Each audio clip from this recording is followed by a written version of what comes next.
Before we talk about batch processing, let me ask you a question. You open a web page, the system responds in milliseconds. You submit a form, you get confirmation immediately. That's the world we usually think about: online systems, request response, low latency.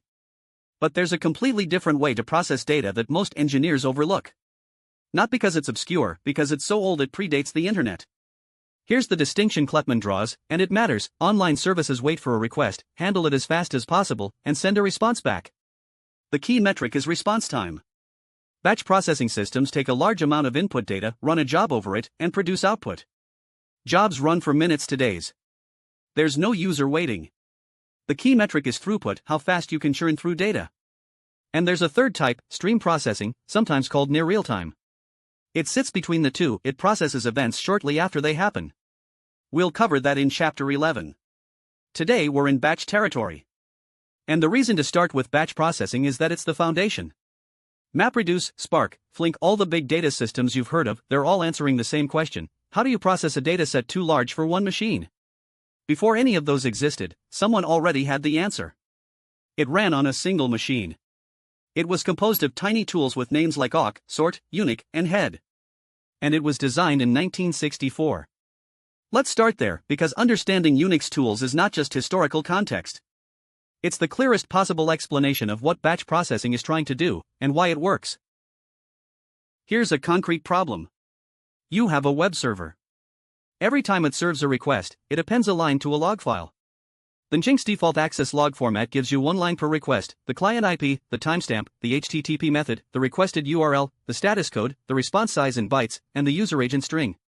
By February 27, 2015, at 17:55 and 11 seconds Universal Time Coordinated, one such line recorded a request /CSS/typography.css from IP address 216.58.210.78.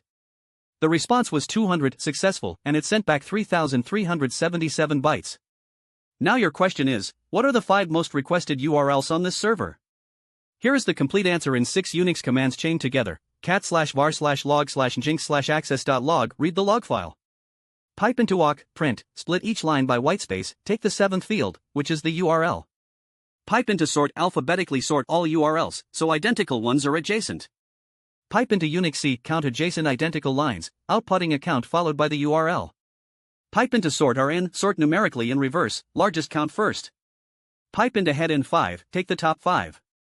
The output looks like 4189/favicon.ico, 3631 for one long blog post URL, 2124 for another, 1369 for the root /, 915 for /css/typography.css. What's remarkable here, this pipeline processes gigabytes of log data in seconds. It never writes intermediate results to disk. Each command produces output only as fast as the next command can consume it, connected through a tiny in-memory buffer called a pipe. You could write this as a Ruby program with a hash table instead. And for small datasets, the Ruby version is fine.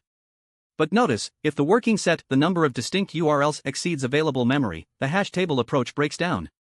The Unix sort utility, on the other hand, automatically spills to disk when data exceeds RAM, and parallelizes sorting across multiple CPU cores.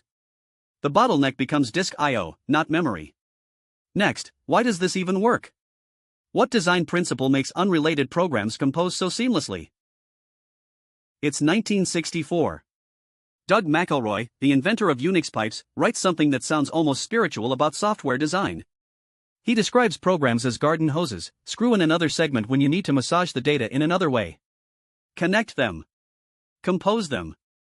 This became formalized in 1978 as the Unix Philosophy. 4 rules. 1. Make each program do one thing well. To do a new job, build fresh rather than complicate old programs by adding new features. 2. Expect the output of every program to become the input of another, as yet unknown, program.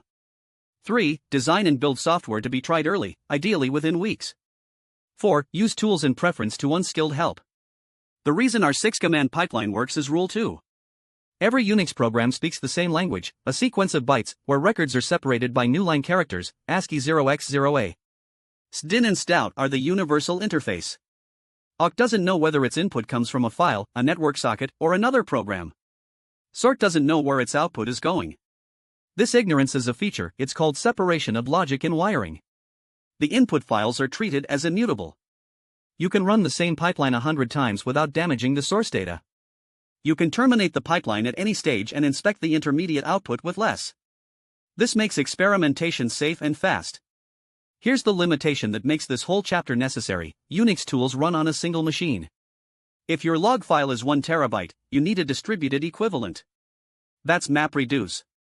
And understanding Unix tells you exactly what MapReduce is trying to replicate at scale: the pipeline model, the uniform interface, the immutable inputs, the separation of concerns, just distributed across thousands of machines. That's where we're going next.